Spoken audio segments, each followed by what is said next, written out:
Hi all, Sippy നെസ്റ്റിന്റെ ഒരു പുതിയ വീഡിയോയിലേക്ക് എല്ലാവർക്കും സ്വാഗതം. നിങ്ങൾ എന്റെ വീഡിയോ ആദ്യമായിട്ടാണ് കാണുന്നതെങ്കിൽ നിങ്ങൾക്ക് ഇഷ്ടമാവുകയാണെങ്കിൽ സപ്പോർട്ട് ചെയ്യണം കേട്ടോ. അപ്പൊ ഇന്നത്തെ വീഡിയോ എന്ന് പറയുന്നത് വളരെ സിമ്പിളും എന്നാൽ വളരെ ഇമ്പോർട്ടന്റും ആയിട്ടുള്ള ഒരു ടോപ്പിക്കാണ്. കുഞ്ഞുങ്ങളെ റിലേറ്റ് ചെയ്തിട്ടുള്ള ഒരു ടോപ്പിക്കാണ് കേട്ടോ. അതായത് കിഡ്സ് കോപ്പിയിങ് പാരന്റ്സ് എന്ന് പറയുന്ന ഒരു വിഷയത്തെ പറ്റി ഞാൻ സംസാരിക്കാൻ ആഗ്രഹിക്കുന്നത്. സാധാരണഗതിയിൽ നമ്മൾ വീടുകളിൽ അച്ഛന്റെയോ അമ്മയുടെ മാനറിസംസ് ഒക്കെ കുഞ്ഞുങ്ങളെ കാണിക്കുമ്പോൾ നമ്മൾ പറയാറുണ്ട്, മത്തം കുത്തിയ കുമ്പളം മുളക്കത്തില്ലല്ലോ, അല്ലെങ്കിൽ മുള്ളിന്റെ മുടിലും മുള്ളല്ലേ കുരുക്കത്തുള്ളൂ എന്നൊക്കെ നമ്മൾ പറയാറുണ്ട് അല്ലേ. പക്ഷേ അച്ഛന്റെയും അമ്മയുടെയും ഈ പറയുന്ന സ്വഭാവങ്ങള് കുഞ്ഞുങ്ങൾ കോപ്പി ചെയ്യുന്നത് കൊണ്ടുള്ള ഗുണങ്ങളെയും ദോഷങ്ങളെയും പറ്റിയാണ് ഇന്ന് ഞാൻ ഇവിടെ ഡിസ്കസ് ചെയ്യാൻ ആഗ്രഹിക്കുന്നത്. അത് മാത്രമല്ല, എങ്ങനെയുള്ള സ്വഭാവങ്ങളാണ് കുഞ്ഞുങ്ങൾ കോപ്പി ചെയ്യാൻ കൂടുതൽ സാധ്യത. കുഞ്ഞുങ്ങളുടെ ശക്തമായ ലേണിംഗ് ടൂൾ എന്ന് പറയുന്നത് ഒബ്സർവേഷൻ ആണ്. കുട്ടികളെ നമ്മൾ പറയുന്നതല്ല, അവർ കൂടുതലും നമ്മൾ ചെയ്യുന്ന കാര്യങ്ങളാണ് പകർത്തുന്നത്. കുഞ്ഞുങ്ങൾ നമ്മുടെ ഗുഡും ബാഡും ആയിട്ടുള്ള ബിഹേവിയർ അവർ കോപ്പി ചെയ്യാറുണ്ട്. അതായത് ഇപ്പൊ നമ്മൾ സ്നേഹത്തോടെ പെരുമാറിയാൽ അവർ സ്നേഹത്തോടെ പെരുമാറും, നമ്മൾ ഒച്ച വെച്ച് പെരുമാറിയാൽ അവർ ഒച്ച വെച്ച് പെരുമാറും. അതുപോലെ തന്നെ നമ്മൾ വളരെ ശാന്തമായി പ്രശ്നങ്ങൾ സോൾവ് ചെയ്യുകയാണെങ്കിൽ അവരതും പഠിക്കും. ശരിക്കു പറഞ്ഞാൽ കുഞ്ഞുങ്ങൾ എന്ന് പറയുന്നത് മിറർ പോലെയാണ്. അങ്ങനെ നോക്കുകയാണെങ്കിൽ ഹോം എന്ന് പറയുന്നത് കുഞ്ഞുങ്ങളുടെ ഫസ്റ്റ് സ്കൂളാണ്.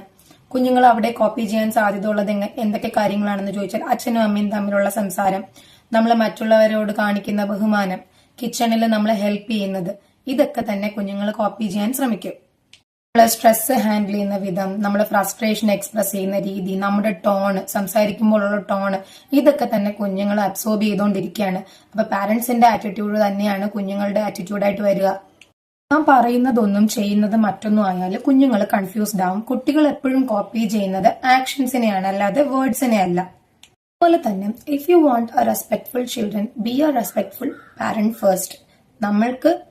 നമ്മൾ കുഞ്ഞുങ്ങൾക്ക് ഒരു സ്പേസ് കൊടുക്കുക, അല്ലെങ്കിൽ നമ്മൾ അവരെ കേൾക്കുക, അവരുടെ വികാരങ്ങൾ നമ്മൾ കേൾക്കുക, അവരെ നമ്മൾ റെസ്പെക്ട് ചെയ്യുക. ഇതൊക്കെ നമ്മൾ ചെയ്യുമ്പോഴാണ് കുഞ്ഞുങ്ങൾ നമുക്കും അത് എന്ത് ചെയ്യുക, തിരിച്ചു തരിക. ഇവൻ നമ്മുടെ ഡിജിറ്റൽ ബിഹേവിയർ പോലും കുഞ്ഞുങ്ങൾ കോപ്പി ചെയ്യും. അതായത് ഇപ്പൊ നമ്മൾ കോൺസ്റ്റന്റ്ലി ഫോൺ ഉപയോഗിക്കുകയാണെങ്കിൽ കുഞ്ഞുങ്ങളിൽ ഒരു സ്ക്രീൻ അഡിക്ഷൻ വരും. അപ്പൊ we must show balanced digital habit. കുഞ്ഞുങ്ങൾക്ക് നമ്മൾ കാണിച്ചു കൊടുക്കണം. റെസ്ട്രിക്ട് ചെയ്യണം എന്നല്ല കംപ്ലീറ്റ്ലി, പക്ഷെ ഇന്ന് സ്ക്രീൻ അഡിക്ഷൻ കാരണം ഒരുപാട് ബിഹേവിയറൽ ഇഷ്യൂസ് ഉള്ള കുഞ്ഞുങ്ങളുണ്ട്. അപ്പൊ നമ്മൾ അത് കുഞ്ഞുങ്ങൾക്ക് കാണിച്ചു കൊടുക്കുക. ഒരു ലിമിറ്റഡ് ടൈം നമ്മൾ മാത്രം കുഞ്ഞുങ്ങൾക്ക് അത് അനുവദിച്ചു കൊടുക്കുക എന്നുള്ളതാണ്. നമ്മൾ കുഞ്ഞുങ്ങളുടെ പ്രസൻസിൽ സോറി, താങ്ക് യു ഒക്കെ പറയുന്നത്, കുഞ്ഞുങ്ങളുടെ പ്രസൻസിൽ പറയുന്നതും കുഞ്ഞുങ്ങളോട് പറയുന്നതും ഒക്കെ തന്നെ കുഞ്ഞുങ്ങളിൽ ഒരു എംപതി അല്ലെങ്കിൽ റെസ്പോൺസിബിലിറ്റി ഒക്കെ വളരാനായിട്ട് ഹെൽപ്പ് ചെയ്യും. ചുരുക്കത്തിൽ എന്താണ്, കുട്ടി മനോഹരമാകണമെങ്കിൽ ആദ്യം മനോഹരമാകേണ്ടത് രക്ഷിതാക്കൾ തന്നെയാണ്. Be the example you want to see in your child. നമ്മുടെ വാക്കുകൾ കേൾക്കുന്നേ ഇല്ല, പകരം അവര് നമ്മുടെ ജീവിതമാണ് കേട്ടുകൊണ്ടിരിക്കുന്നത്. So be the model they deserve. കേൾക്കുമ്പോൾ വളരെ സിമ്പിൾ ആയിട്ട് തോന്നുമെങ്കിലും വളരെ ഇമ്പോർട്ടന്റ് ആയിട്ടുള്ള ടോപ്പിക്കാണിത്.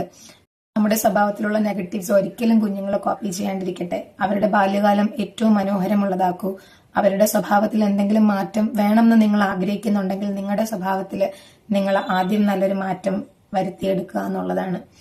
അപ്പോൾ ഇന്നത്തെ വീഡിയോ നിങ്ങൾക്ക് ഇഷ്ടമായിട്ടുണ്ടെങ്കിൽ ലൈക്ക് ചെയ്യുക, നിങ്ങളുടെ അഭിപ്രായങ്ങൾ കമന്റ് ചെയ്യുക. പുതിയൊരു വീഡിയോ ആയിട്ട് വരുന്നത് വരയ്ക്കും നന്ദി, നമസ്കാരം.